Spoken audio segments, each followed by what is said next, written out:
Oh, my friend Gage is gonna talk to you. Oh, and John Clark, he'll be there, oh, too. Even though they're not close together, they're far away. There, one's in Tampa, the other one's in LA. Oh, Gage, what's the show called again? Fucking, it's Almost Adults. Shit. Almost adult. Shit. Welcome to Pasta Podcast! Well, Hey! welcome to the pasta edition of Almost Adults, where only one of us is eating pasta, and it's me. So, I like how we synchronized that. Yeah. That was really, really cool. It was really al dente. ooh, very nice. Ooh, a little Italiano. Hey. That was very well dente. Never mind. So, Yes, Jean-Claude? so welcome to Almost Adults. This pasta needs salt. Yeah, I'm surprised you cooked that pasta that fast. How long did that take you? It was one of those like packaged in the plastic case kind of pasta. So like it cooks a little bit faster than dry in the box pasta. Who knows? Maybe this is undercooked pasta, but it tastes fine to me. Sustenance. It's sustenance. The meatballs that I warmed up are a little bit uncooked, but that's fine. That's beside the point. We needed to get this podcast started. We need to jump right in the mix because we have a special guest on the podcast tonight. Gage, would you care to introduce our wonderful guest? Guys, it's Michelle Stanford. Oh. Hi. Hi. Guys, you should know this. Read the episode title, guys. Author of Centralia 2050. Yes, sir. We mentioned her a few podcasts ago, and I asked her, hey, do you want to come on a show? And she said, no way. I said, Oh, yeah, she said, She said no at first, and then she said, And then I'm like, listen, all right, I'm Gage, the Grump Couch guy, and I'll promote you on my Twitter if you come on my podcast.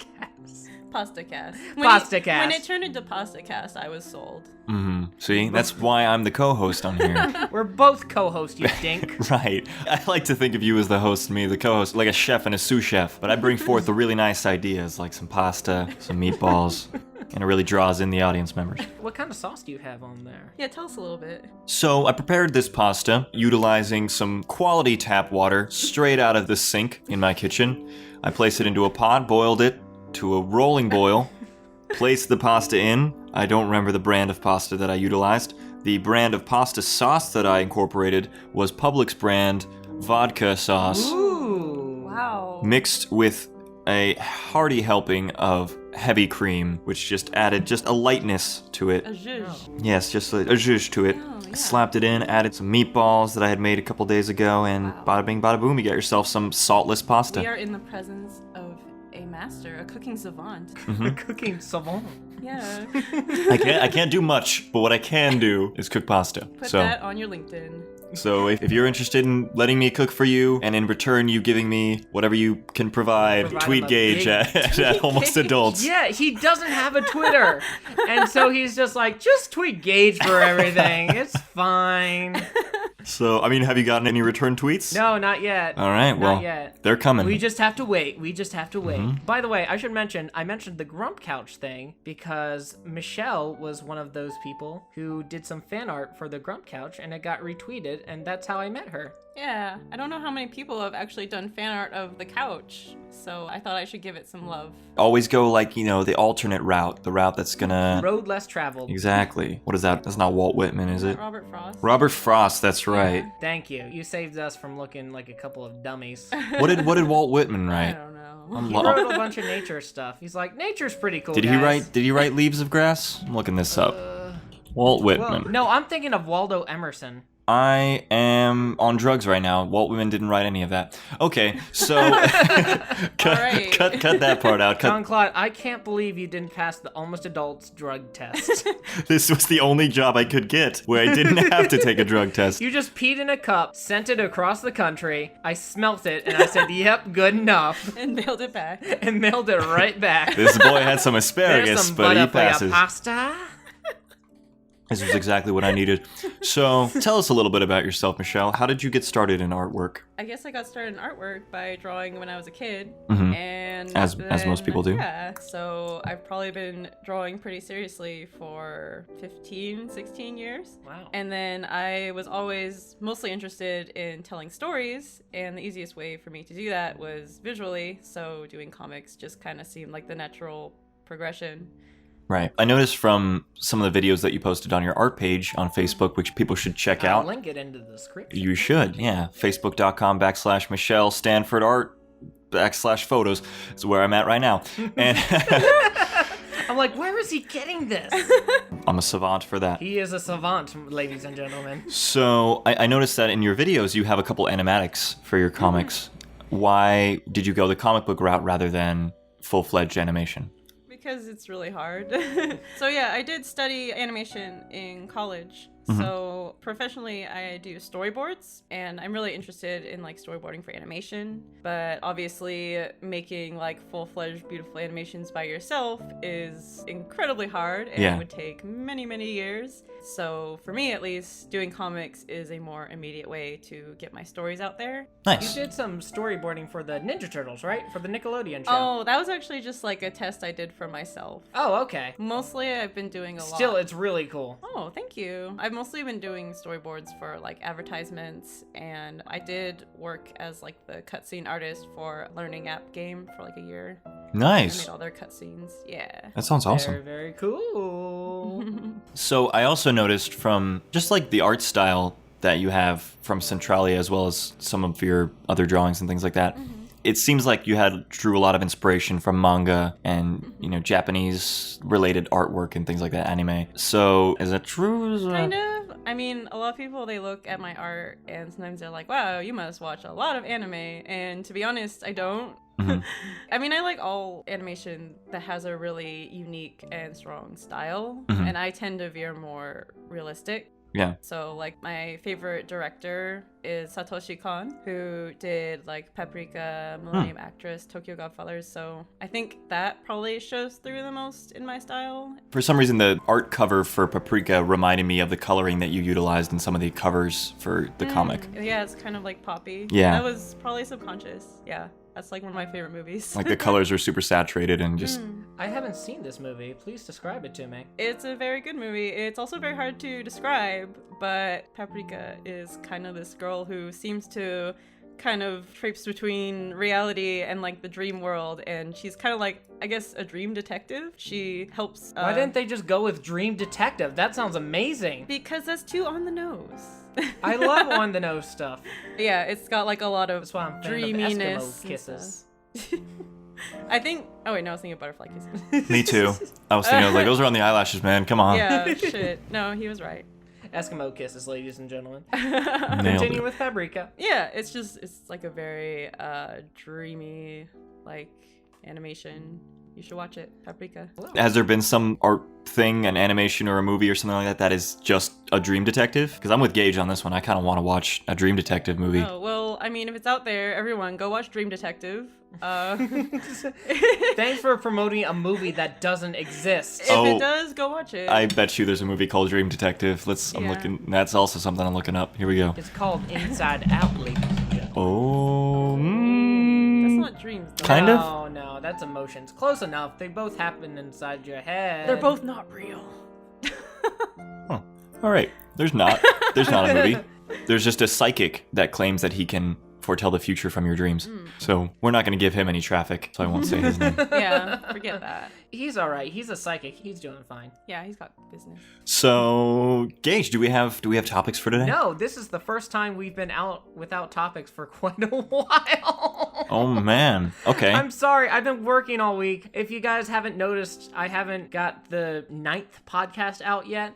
The 8th one has been up for like 2 weeks for a while. I apologize if that still hasn't been released. By the time this comes because out, this is episode 13. how would this release before I that? don't know. Okay. Anyways, I'm sorry if like the podcasts are like more delayed. I recently got a full-time job, and that was hard. And I'm still trying to balance out life and jobs, and that's hard, man. It totally is. You're on my level now. It's just feeling balancing out time. It's crazy. It always, whenever there's a paradigm shift like that, it takes a week or two, and probably a month to just get your stride again and figure out a system, and you probably get anxiety because of it. Oh yeah, it'll fade. I mean, I get anxiety without a job, so with a job, it's a whole new ball. Well, at least you got a steady source of income coming in. That is true. Money is very nice, and I can pay for my own food now. Very good. Which is nice. But I actually wanted to talk a little bit about Patreon today, because Michelle runs a Patreon. I do. For Centralia. I do. 2050. And yeah, I was curious how you got that started, and what was your process leading up to that, and what your plans are for the Patreon. So I started my Patreon a little bit before I launched the comic online. And I basically just wanted to give people who were enjoying the comic a way to support me if they wanted to. And it also, you know, gives them access to like different rewards at different pledging patron tiers. So like if you pledge like $1 to $4, you just basically get access to my Patreon feed. And then like above $5 and up, you start getting like access to like work in progress, like exclusive character sketches. I might like break down how I did like a page, so stuff like that. And then like the higher ones, you can like, I'll like draw you into the comic, and I'll do like special art drawings for you. I basically made it as a way for me to allow people to help the comic continue if they were enjoying it, and also to kind of like give back to those people who are helping me, because I post the comic online for free. It's always going to be free to read, so it's basically just, you know, a way to say like, hey, I really like this and I appreciate what you're doing, so here's some money so you can, you know, eat and pay your website bills. That's interesting, because you set it up before you started the comic, right? Yeah. So I was curious. A lot of people kind of establish themselves before they launch a Patreon or a crowdfunding thing. How exactly did you establish yourself doing the Patreon? I mean, I've been posting my artwork online for a long time before I started the comic, and I had been posting little snippets of the comic before it went online beforehand. So I already had, you know, people with their eyes on my art. So most of the people who supported my Patreon at first were just like friends who already knew that I was working really hard on this and wanted to help out. And then obviously, since I've been posting Centralia, I've gotten more followers through that. But, you know, it's never really too early to start a Patreon because it doesn't cost money. Really? There's not like a subject fee? Like, I thought Patreon took a cut of that. It does take a cut of your monthly earnings, but no, it doesn't cost anything to set it up or just to have it sitting there. So my thought was like, why not just get that set up now, so when I do start posting the comic, it'll be there and I don't have to think about it as much, you know? Nice. Very, very cool. That actually brings up an interesting thing that I'd read in the past or watched a video of an artist that explained that if you want to gain a larger following in terms of something like places like DeviantArt and Tumblr and stuff like that, it's really difficult to get noticed or to get a hearty following of admirers and stuff like that and fans. And they said the best thing you can do is to start something that's sequential, like a comic that actually has a distinct storyline that people can come back every week and have the same characters and kind of grow along with these characters. So did you see a pretty large increase of your followers ever since you launched the comic? It's definitely been an increase, but I think a lot of it has to do with the fact that I am posting new content at least once a week with the comic page, and, you know, sometimes more if I have like character designs and stuff that I want to share. Right. I think it's mostly just about being consistent and posting, you know, good work. Right. Obviously, your comic will be better served if you post it to places where there's an audience for it. So posting my comic, say like on Tumblr, it doesn't grow as quickly because Tumblr is a place that favors like a lot of fan art and like already existing niche communities. But like posting it on Instagram seems to get a lot more reach because there's more people who are kind of into that sort of like comics and original art. Really? Yeah. I never thought to utilize Instagram for artwork and things like that. My mind is too sheltered and thought it was entirely just people taking pictures of their food and them at parks. I like to post an inspirational quote with a sunset and say, does life really matter, or does matter exist in life? How many followers did you get off of that? I bet you got 0. a lot. Oh man, I actually think I lost one. that was probably me. You're like, man, screw this. This pretentious asshole right here. This pretentious asshole here. But yeah, it's very interesting. I feel like I don't want to keep looping this back to us, but I feel like you could even say the same about this podcast. You could go back and listen to the first podcast and see how much we've changed even for the short while we've been doing this and how we've sort of grown. We even have like a backlog of all this podcasts, and that probably helps us sort of establish ourselves as artists, dare I say. Yeah, and that's the nice thing about having a backlog. Because, I mean, when I started posting my comic online, it was roughly a year ago. It was like in April. And it didn't start off with like a huge bang, you know. It wasn't like everyone ran over to see my new comic because there was only a few pages of it up. But now, when people find my comic, I've been posting it for a little over a year. It's halfway through chapter 2 right now online. And when people go to it, they now have a whole backlog of pages they can read, and it's more rewarding for them. So I feel like a lot of people can easily get discouraged when they start posting their new project. They're obviously really excited about it, but, you know, it doesn't get like all the hype that they were expecting. But if you keep posting consistently over the long run, you'll have that like archive of content that new people can go through and enjoy, you know? Yeah. So, do you have any long-term plans for Centralia, or Yeah.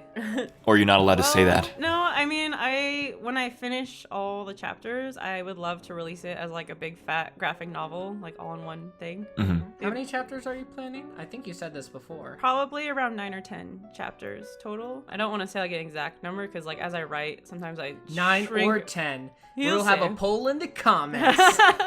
Yeah, I'd like to release it as like a big graphic novel. And I mean, it would be awesome if one day I could pitch it as an animation, because like that's what I've always wanted to work in, is like 2D animation. So having a comic to show people makes that a lot easier. But even if that doesn't pan out, just the fact that I get to tell this story is mostly the reward in itself. Well, you're definitely pitching the comic at the right time, because we're seeing, especially, I don't know how big of a fan you are of the recent stuff that's coming out from Cartoon Network, but it seems like your story would fit pretty well as like a mini-series, something like Over the Garden Wall that only was, I think it was only 10 episodes long. Yeah. It was, yeah. So Really good. that would fit perfectly with your schematic, and I think Cartoon Network could go for something like this. They're starting to like gear themselves more towards our age group of viewers Yeah. in terms of Oh, content. Yeah, young adults. DreamWorks is just releasing their own anime of Voltron reboot, so like there's starting to be more of a market for that kind of like anime style. What? You say DreamWorks? Yeah, you didn't know? On Netflix. Oh, on Netflix. Okay, see, I was wondering, I was like, what television channel would they broadcast it on? I didn't realize DreamWorks had a Yeah, channel. and it's animated by Studio Mirror, which did the same animation for Avatar and Legend of Korra. So it's a Really? lot like that. Yeah. Oh, wow. Yeah, it looks really cool. That was another thing. Did you ever receive any inspiration from the Avatar series? No, I pretty much had like already conceptualized a lot of story before I like watched all of Avatar. Gotcha. I meant more aesthetically. For some reason, your Gray's character design reminds me of a Korra character. Oh, yeah, I mean, I guess just in the way that I kind of teeter between Western and like anime style, it kind of looks like Avatar. But no, I never really sat down and like had Avatar in mind. Gotcha. What was some of your cartoon inspirations for it? If it wasn't like Western Honestly, or Eastern stuff, I get those two confused. Honestly, They're both directions. I just feel like I mostly am inspired by other artists I see online. I never really, like, aside from Satoshi Kon would probably be the biggest, like, media inspiration.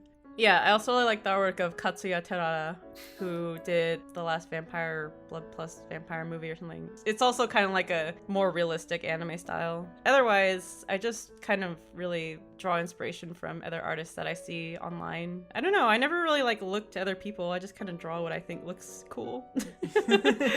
Honestly. That's awesome. See, because the reason I ask all these questions regarding where you're drawing your style and your influences and things like that is, that's, I guess, how I think as an artist. Because I don't draw, I'm sure, as often, as frequently as you do. And the sporadic times that I do draw, it's usually because I just watched an episode of a Cartoon Network show or some cartoon or something like that, and it inspired me. Or I played a game like Overwatch that just came out, and just the character designs inspired me to go draw something. And so whatever I want to draw stems from that style. In that sense, mine is always kind of morphing to that. Even though recently everyone's always telling me that, like, oh man, you have such a distinct style to your drawings. And I don't like that. Yeah, I never really know what to say when people say it to me because I'm like, oh, thanks. I don't really know how it happened, but... Right. Because style, I guess, is just how you perceive things and then put them on paper. So it's kind of unconscious to us. It is. I mean, some people work so hard and put so much emphasis on like, oh, I gotta have a unique style, but it's something that is born out of like our personal life experiences, you know, our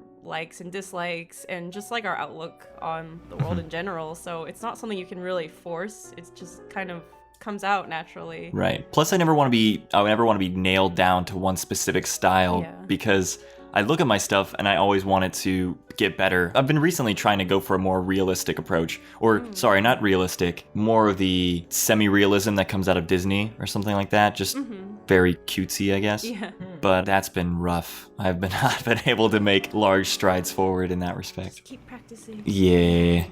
Just keep drawing at the urology clinic every day, my friend. Just do gesture drawings of everyone in their genitalia. I got the line of action. Oh my god, yes. Your dick really captured. This guy was getting a vasectomy. His line of action was very just horizontal, but it was good. You definitely have a unique opportunity there. I've been take advantage of it. I've been meaning to actually pitch to the doctor that I work for and just say, not say yo to him. That would be very unprofessional. Yo, doc. Yo, dog, what up? I got a proposition for you. Listen up, motherfucker, I'm gonna tell you a tale. Oh my I'm sorry, god. sir. I'm so sorry, sir. I'm sorry, Dr. Khan. Dr. Khan. No. Yeah, that's your doctor's name from now on, by the way. It's Dr. Khan, because we can't say his real name on the podcast. Okay. Apparently. So, yeah, pitch him an idea where, for some reason, we always have patients that come in and they need to self-catheterize, and yet we give them this teaching and we sit there for probably like 20 minutes teaching them how to put a tube up their wiener, and then they walk away and they call us back like 15 times the next day, just like, I don't know how to do this, my bladder hurts.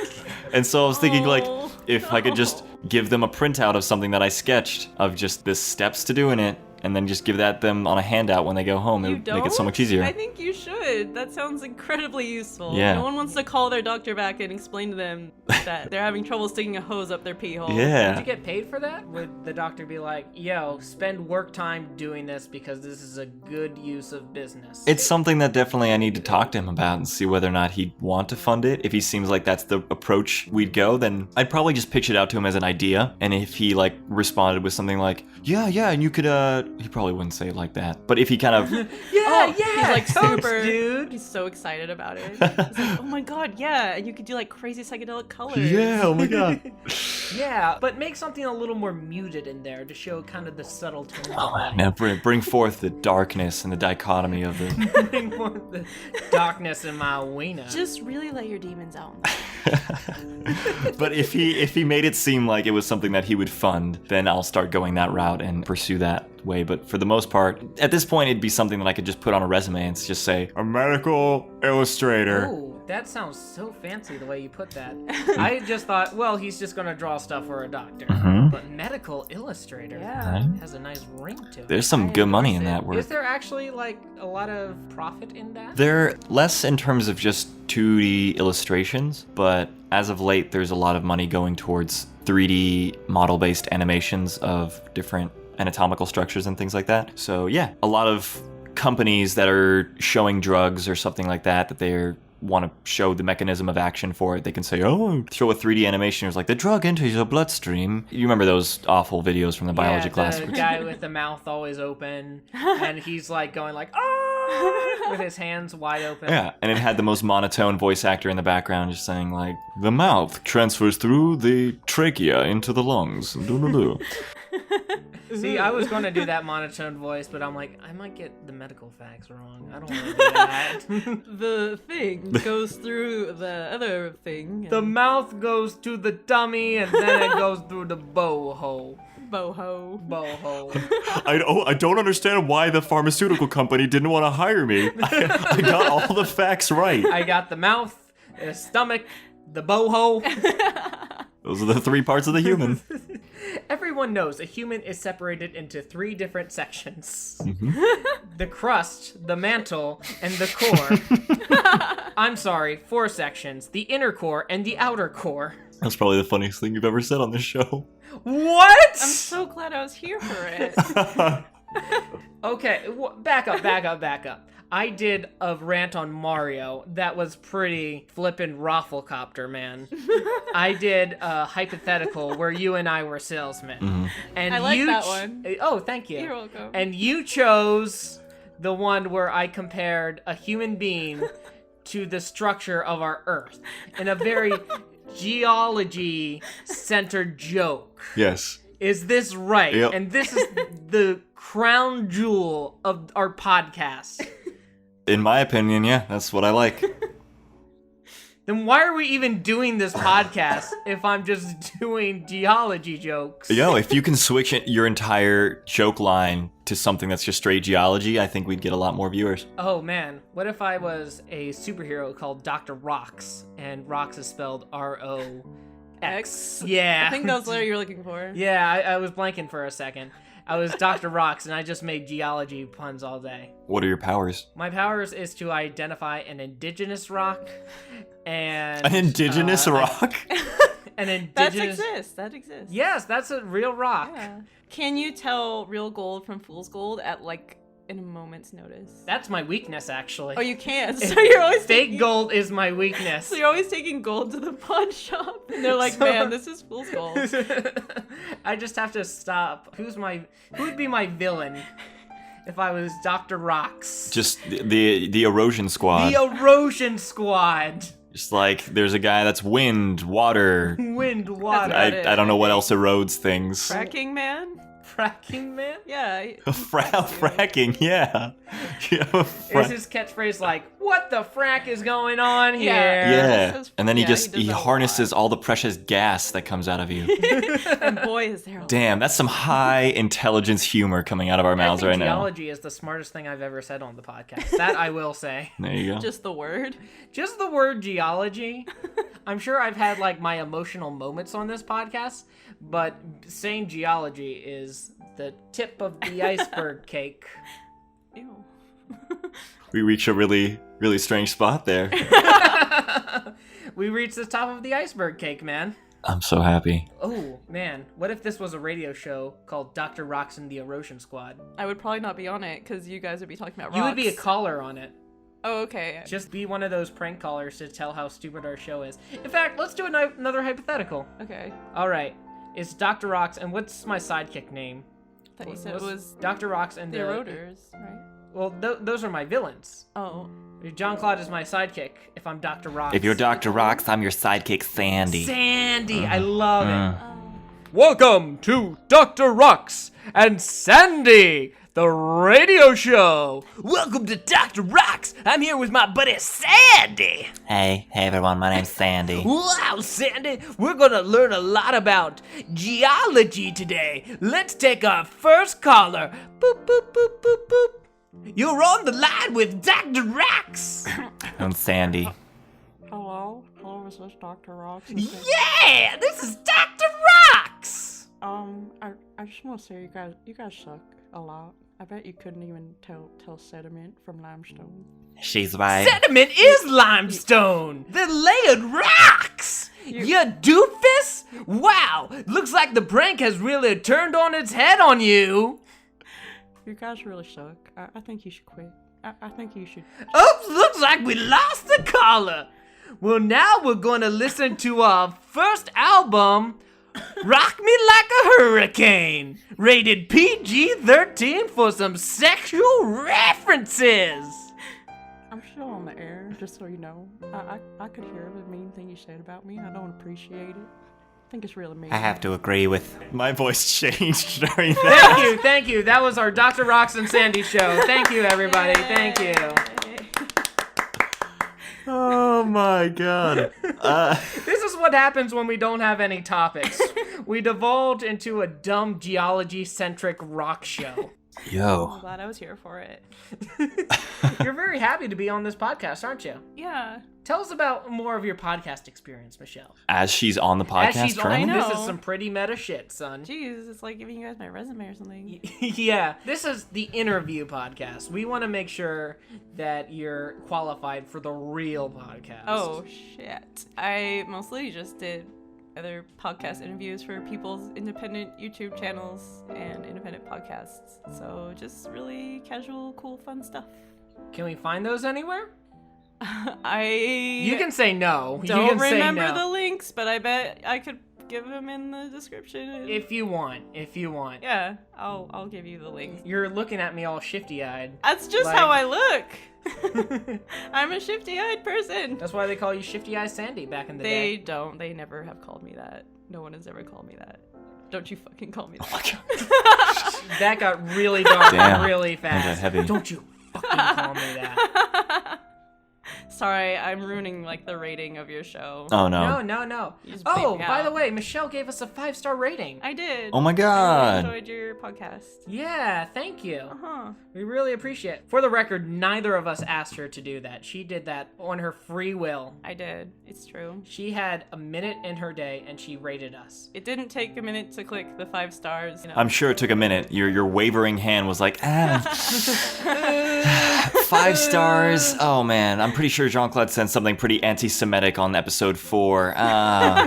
Maybe I shouldn't. We were very anti-Semitic on episode 4 because that was the Vinny podcast. Well, I only heard like the latest 3, so maybe I'll go change my rating now that you said that. you probably should reconsider. So switching back to more constructive Well, topics. you've already kind of answered this, but what's your goal for the Patreon? Well, my goal right now for the Patreon is to reach enough support that I can release updates twice a week instead of right now it's only once a week on Fridays. So I'm really hoping to reach that eventually because I would like to provide faster updates for everyone. Right now, it's going to take a long time to complete each chapter, and I don't want to be working on this forever. I'd really like to get it out so people can enjoy it faster. Or do you have any other projects in mind? I do, but I wanted to complete Centralia first because my other project is really big. It's like a trilogy, and I was like, maybe I should start with something more manageable. And by manageable, I'm like, maybe I should start with a 10-chapter story. Guys, she's working on the Star Wars trilogy right now. Yeah, I've got this really good idea. It's called Star Wars. It's called Star Wars. I don't want to Um, brag about it or anything. Yeah, this guy named like Duke Starhawker. He lives... Duke Skyhawker. Starhawker. Starhawker, Oh, you Star- dweeb. Gosh Come on, darn man. it. It's her OC. Jean-Claude, I told you never to call me a dweeb on this podcast ever again. This is serious. Should I leave? Do you need You to stay for this. You stay. He needs witnesses to look. Don't you dare.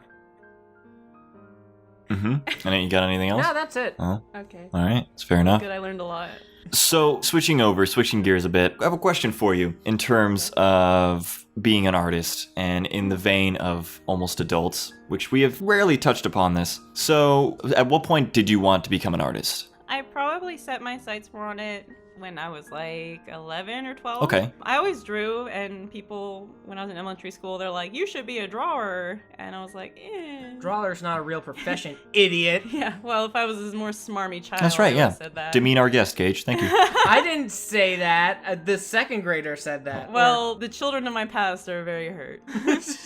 I don't know. I like bounce back and forth between what I wanted to be. I always wanted to be something creative, Mhm. but then I just kind of, like I said earlier, I just really like telling stories. It's kind of always been something I've done since forever.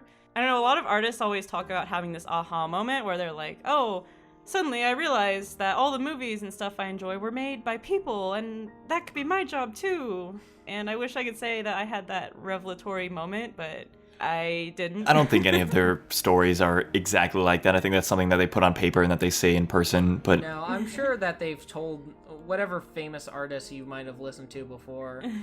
I'm sure he or she has told that story many, many times and has perfected it to a fine grain. To a nice al dente pasta. So, did you go strictly to an art school for... Yeah. So after I graduated high school on Friday, the This following Friday? Monday, yeah, that's right. Literally 3 days later, I went to art school and I studied at the Academy of Art for 5 years. Where's that? That's in San Francisco.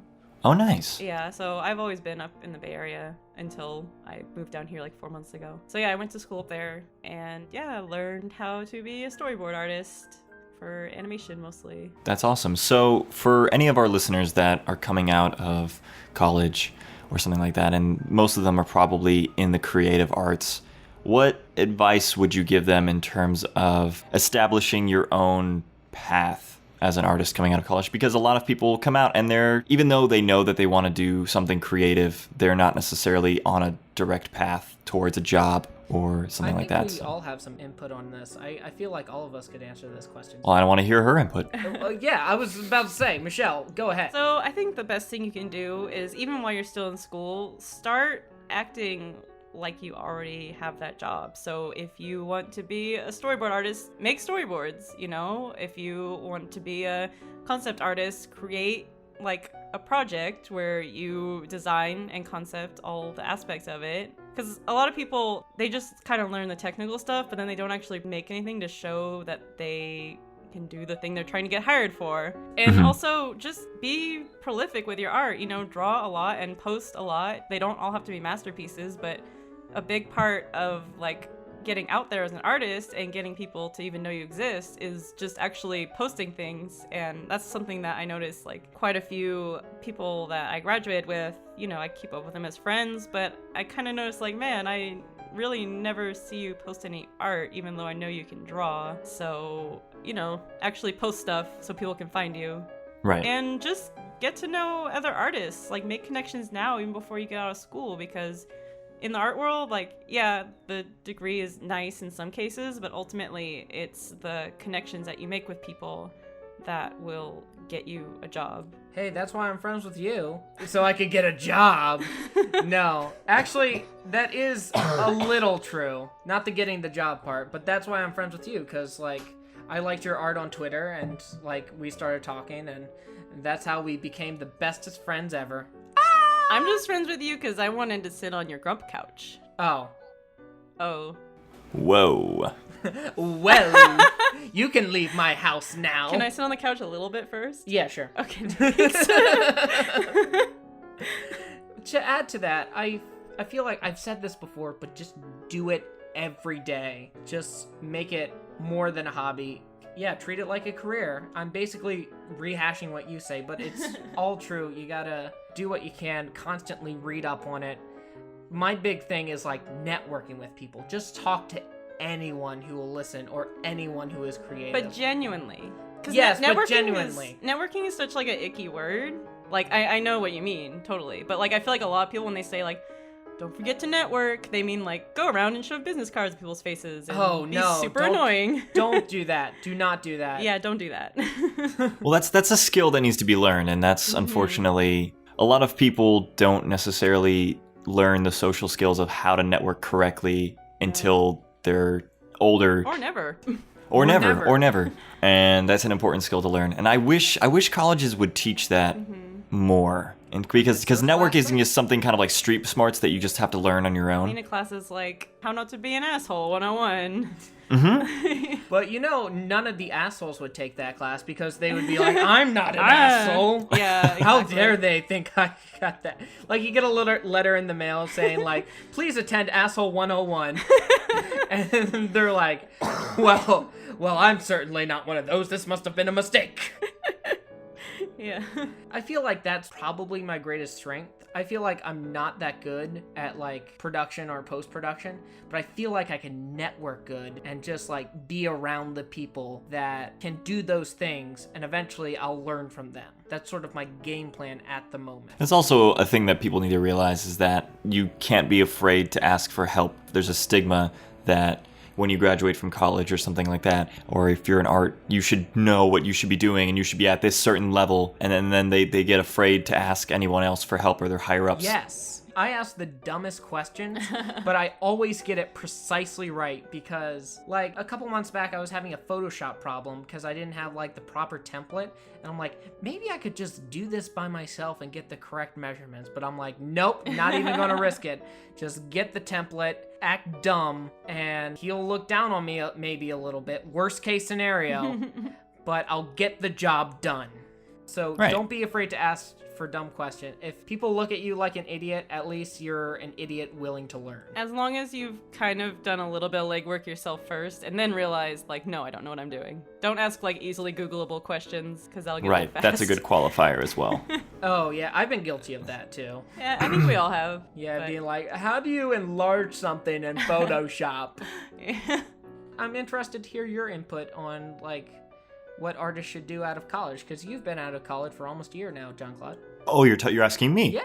Well, it really depends on what they're attempting to do. So if you're going to college, they kind of force you, they shoehorn you into a major. By the second year, you're supposed to have picked a major and you're supposed to stick to that major. And generally, when people graduate from college, they think, well, I have this such and such major. I should be doing this because it follows the same guidelines as that major. For example, if they graduate with a biology major, they should go into research or something like that, even though they may not necessarily like doing research. So I think one of the best things ultimately that can be gained from university, and if you graduate from university with this, then you can say you had a successful time, is a passion for something. Doesn't matter what it is, but if you graduate with university and you say, I'm passionate and I can see myself doing this, then you've had a successful university. And you should dedicate your time towards pursuing that and researching how to do that. Also, I'll add this to that spiel. Use university as a basis. Don't use it as a gospel. Because a lot of people will be like, oh, well, I spent 4 years learning to do, let's say, 3D animation, but I really like storyboarding, but I gotta do 3D animation because... No, you'll hate yourself. Exactly. Would you rather have, quote-unquote, wasted 4 years, or would you just use that as a learning experience to move forward? And that's not to say you can't use your knowledge in one field and apply it to another. I Right. mean, it'll always give you some kind of edge, you know? Yeah, I hate to use this example, but like YouTube Let's Player Markiplier is an engineer. Oh, really? Yeah, didn't know that. I'm pretty sure he's a civil engineer, Oh. and he never uses that. He just plays video games. Well, I mean, I'm also a good example of that in terms of I'm trying to get in medical school, but I drew cartoons and, I don't know, hang out. Just kind of like hung out with people. I don't know. I have a bachelor's degree in hanging out. I'm a eligible bachelor. You want to Send your hook up? tweets to @Gage Agnew. Yeah. Or eligible bachelors. You If you're got interested in John Claude. it. You know exactly what's up. There we go. They probably don't even know what I look like, but just from the sound of my voice, I how don't many know hits if we I could get. posted any pictures of you, like. Oh, I assume he looked One like a anime guy with red hair and little thin eyebrows. You know what? I'm gonna send you a photo of exactly what you just described.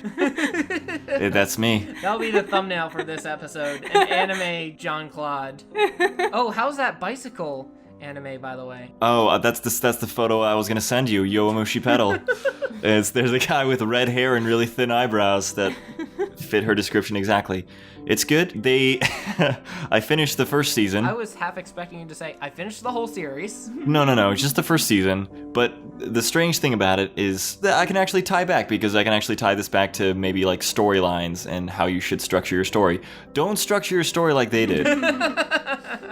John Claude loves that show, but don't do what they did. Well, because I didn't realize it until I was finished with the first season. So basically, the whole first season is them building up to going to the Inter-High Bicycle Racing League. And you get to it, and there's 3 days of the race. And they finish the first day, and it's great. Then they go on to the second day, and they bike, and it's like this 10 episodes long of just the second day of this race, and like everyone's having their own backstory and like why everyone's racing and stuff like that. You know, very, very anime tropes just being thrown in here. And then not even a cliffhanger right before they reach the finish line, and then it cuts to like the next season where you have to figure out who actually won. No, it's just like halfway through some unimportant side story, they just end the season. That's what happened in Yu-Gi-Oh! Season 2, because they were like in Battle City and they're on the blimp. It was something dumb like the quarterfinals. And they're like, well, I think now's a good stopping point. I think we'll call it a... Yeah, the thing about the second season is like they didn't name it as the second season. They gave the show a whole new title. Really? Yeah, Or, instead of going to like Yowamushi Pedal Season 2, it's now Yowamushi Pedal Grand Road. And it's got like a whole new intro and stuff like that, and then it just continues off in the middle of that second day of the Why race. it's weird. Yeah, It's really weird. It was horribly structured. Wow. I don't get how some people just like rename their stuff like midway through their production or like when they're released. Like that Edge of Tomorrow movie. First it was like All You Need Is Kill. Then they released it as Edge of Tomorrow. They released the movie. The movie's out. And then on the DVD release, they're like, oh, it's Live, Die, Repeat now. Wait, really? Yeah. People are like, yeah, I really liked Edge of Tomorrow. And they're like, no, you mean Live, Die, Repeat, right?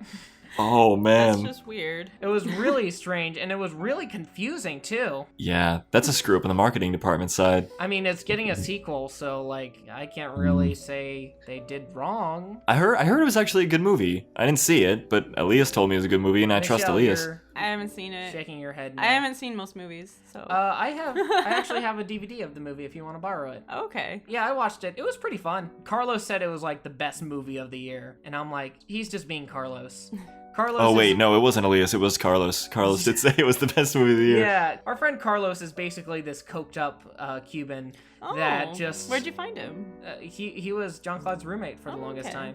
Mm-hmm. He would just run into my room, butt naked, Hi. hyped up on coke, Okay. Buck naked. I and just saw you tomorrow. talk to me about Live, Die, Repeat, or whatever. He's like, I just saw Edge of Tomorrow, and Jean-Claude's like, you mean Live, Die, Repeat. But I saw it today. and then he punched a hole in the wall because he was so coked up. Wow. That's Carlos. That's sounds- our Carlos. He sounds fun.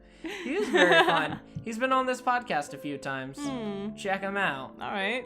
I'll have to. Just don't get too close. Okay. He's Just gonna don't- punch a hole in your Kind of wall. like a tiger. And he also bites. Oh. He goes, ah, ah, ah. Just feed him with a flat hand. Just feed him with a flat hand and feed him some horse tranquilizers. My God. We're talking about this kid like he's a goat. I haven't met him, so I have nothing to lose Yeah. by talking bad about him. No. We'll just hide behind the shield of Michelle like, we've never met him before. But that's a complete lie. Why don't we start wrapping up our first off-the-cuff podcast since, like, episode 2? Indeed. You can start us off by closing out. I don't know. Yeah, well, we still have the final thought segment. That's, like, True. our only segment. We have, like, the theme song, we introduce it, and then we have final thoughts. That's, like, the only kind of structure that we have to our podcast. Sometimes we have topics. Okay.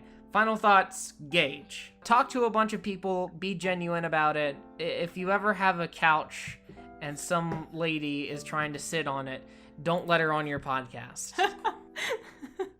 Michelle, what are your final thoughts? If you are befriending someone only to sit on their couch, play it cool and don't let them know that that is all you're friends with them for. They'll still let you sit on it for like a second though, so that's pretty cool.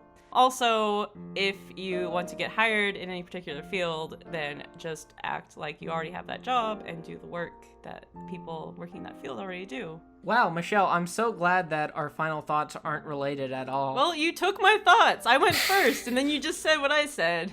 No, okay, whatever. Isn't that like a theme on the podcast? I just rehash what people say. Yeah. Okay, my final thought is please go read Centralia 2050. Yeah, read that. And support her on Patreon, too. I'd like that. Throw her a few bucks. Maybe some chucks. No chucks, please. No chucks. The buck stops here. Some bucks are good. No. Okay. No, nobody. Final thoughts, Jean-Claude Guidi. Michelle, thank you so much for being on the podcast. Thank It you was a for pleasure having you on. Apologies for the unorthodox nature of today's podcast. Yeah, go read Centralia 2050. I can attest to the fact that it is very well drawn. Your backgrounds, everyone comments on your comics saying that the backgrounds are the shit, and they are. They're so good. Thank you. I appreciate it. That's my Can final I say thought. something brief real quick? On our sister podcast, Thank You Internet, they had no idea how to pronounce your last name, Jean-Claude. And so we should educate our audience. I probably should have done this at the beginning of the podcast, but let's do it at the end because that's when I remembered. How did they pronounce my name? I'd like to know. They pronounce it Guidi. Oh, that's fine. It's very It's a Italian. Guidi. Oh, Yes. shit, that's what I would have said. Yeah, no, that's fine. That's probably the correct cultural pronunciation of my last name. It's been Americanized, so now it's Giddy. Like, I'm so giddy. Oh. I'm But, so giddy. Has anyone but- called you Jean-Claude Gucci? Not till today. Now they have. And now they have. Everyone comment on my Twitter. Never mind. Don't comment Jean-Claude Gucci. Never, ever do that. Or else Michelle will draw you as a butt. I do that in my spare time anyway.